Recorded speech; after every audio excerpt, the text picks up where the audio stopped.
If you noticed in the last few videos, this has been my workstation.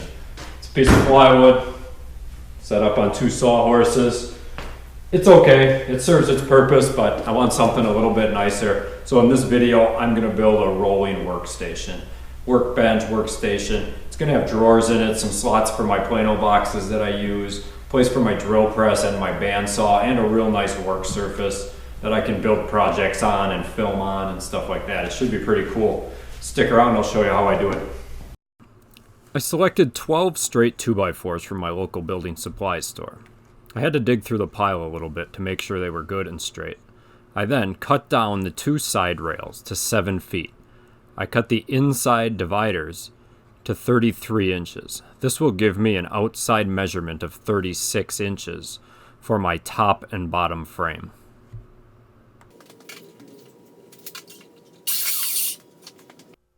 You will need a total of 12 33-inch 2x4s and 4 7-foot 2x4s to make the top and bottom frames. Once I have the top frame laid out on the ground, I trace a rough idea of where the 2x4s are going to be. And I go through and I pre-drill the end 2x4, just so I don't split it when I'm putting the screws in.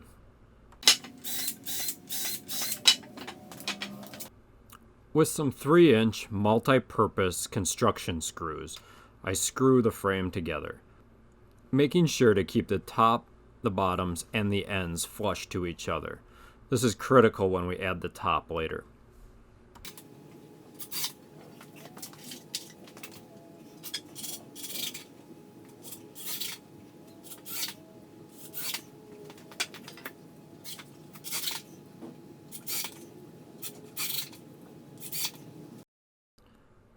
The middle compartment on my workbench is going to be about 17 inches wide in the middle. This gives me plenty of room on the outsides to put drawers and a spot for my Plano boxes. I put 4 or 5 extra screws in the end of the frame just for added strength. For my 4 corner posts, I cut down 8 2x4s down to 29 inches rough cut. I then screw them together with 2.5-inch construction screws, making sure that the sides are flush. Once I have all 4 posts screwed together, I cut them down to 28 inches for a finished length. This will give me a 36-inch tabletop height when I add my casters and my work surface. This is the part where this project really starts to take shape. I have the 2 frames that we made earlier on their sides. I then screw the corner posts that we made with 3-inch multi-purpose construction screws. I put screws in from the top, bottom, and the sides. I'm not really working from a set of plans, just an idea I had thought up in my head. If you see something in this video that you want to know how I did it, please message me and I'll let you know.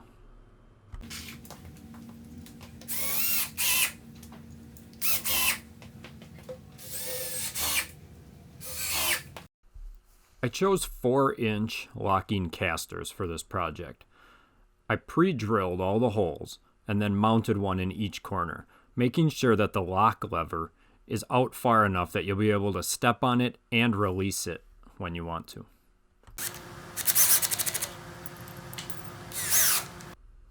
I used an 1.5-inch lag bolt to hold the casters in place. I'm going to be moving this table around quite a bit, so I wanted something pretty strong to hold them in place.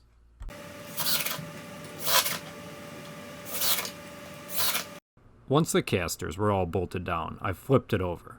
I will admit, once the cameras were off, I did climb inside and Fred Flintstone this thing around the shop for a while. For the center support, I cut down 4 2x4s to fit in between the 2 frames. I then used my Craig Foreman to put pocket holes in both ends and both sides of the 2x4.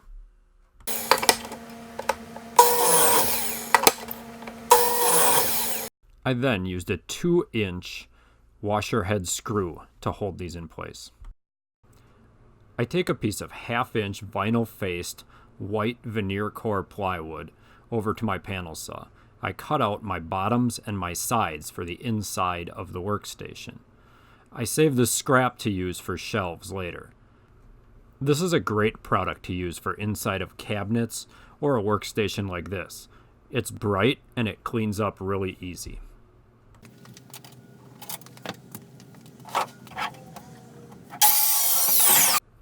I take the two bottoms and I notch out the corners for where we mounted the corner posts. Once I had the corners cut out of the bottom pieces for the end compartments, I put them in place. I also put the small middle compartment in place also. The next step is to put the sides on the middle compartment. I screw these in with 3/4 inch screws. To make it easy on myself, I measure out and draw the lines where my drawer slides are going to be before I install my side panels. I put the two panels end to end and use my drywall square to draw the line across both panels. Making sure that the lines are across from each other, I then install the panels with 3/4 inch screws. I cut down 8 24-inch pieces of 2x4s at the miter saw station to use as trim boards. I cut 4 of these 2x4s down to 2 inches. I will use these to cover up the plywood edge on the middle compartment. These 2x4s cover up the plywood edge and give it a little bit cleaner of an appearance. To mount my drawer slides, I use a 1/2 inch piece of Baltic birch as a straight edge and a couple quick clamps. I drew the lines earlier when the panels weren't installed. I just put this on the line and clamp it tight. I set my drawer slide on the straight edge and use my square to mark in 3/4 inch. I plan on using 1/2 inch Baltic birch for the faces, so this will leave the faces a little recessed into the frame.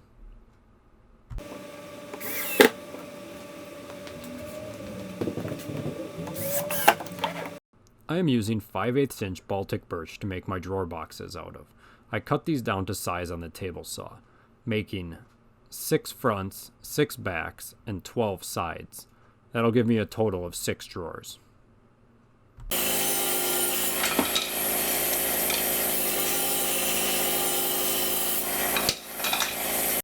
I take the 12 drawer sides and bring them over to my Craig Foreman.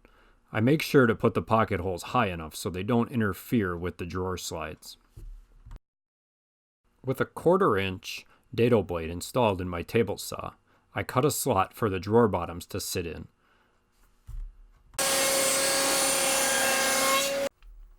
With a 1 inch screw, I assemble 3 sides of my drawer boxes.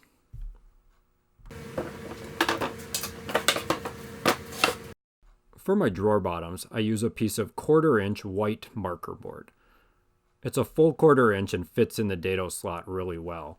It also wipes out really easy when we need to clean the drawers out.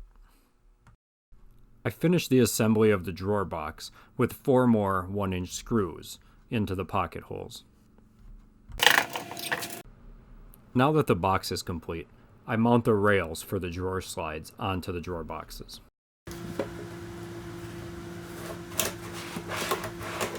The next step is to make a place for all my Plano boxes to go. I use a piece of 3/4 inch UV coated birch plywood for this. It goes on the opposite side of where we just installed the drawers.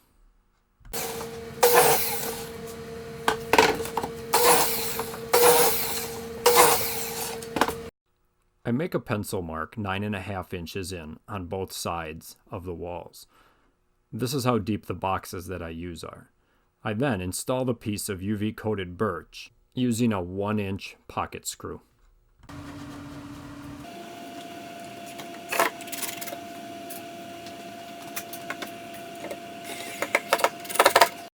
Back at the table saw, I use a 1/2 inch dado blade and my miter fence with a stop block on it to cut a dado every 2 inches. That is the height of the Plano boxes that I use.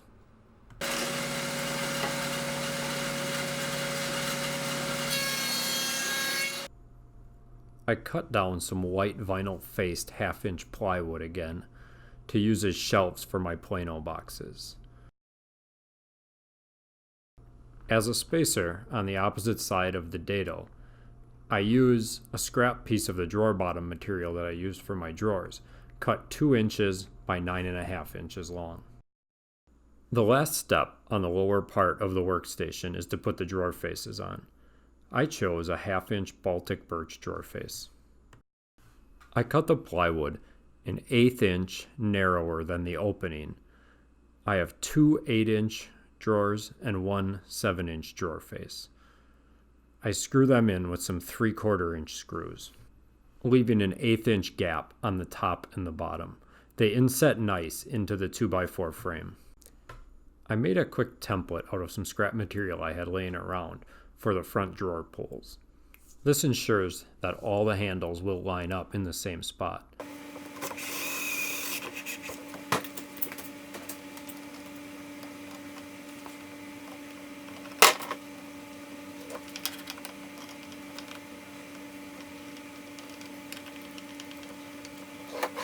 Now it's time to install the top. I chose a 3/4 inch melamine top. I'm going to beef up the edges a little bit with some 5/8 inch Baltic birch. I put a pocket hole in about every 12 inches. That's how I'll secure it to the base. I chose a melamine work surface because it's pretty scratch resistant and wood glue does not stick to it. I used some 1.5 inch pocket hole screws to secure the top to the base. I used some 3/8 inch thick poplar boards. I cut them down to 1 3/8 inches to cover up the particle board and the plywood edge. I used my 45-degree router bearing bit to take the sharp edges off. So I completed the workbench workstation today. It's pretty good. I like it. Rolls around nice. It's about 42 inches wide, a little over 7 feet long. It's good because I can reach all the way across it. Wanted to go 48 inches, but when I built it, I only made the base 36 inches and a 6-inch overhang was just a little bit too much. This is good. It's got drawers on each side, opposite corners. It's got a spot for all my Plano boxes and everything. I can keep my drill press in this side, my bandsaw in the other side. It's nice. I'm going to add a few more things to it and I'll do some future videos on that. This video got a little bit longer than I wanted it to. Hope you guys stuck around and watched the whole thing. Make sure to like us on Facebook, check us out on Instagram, and subscribe to our channel if you like our videos. There'll be more to come. Have a good one.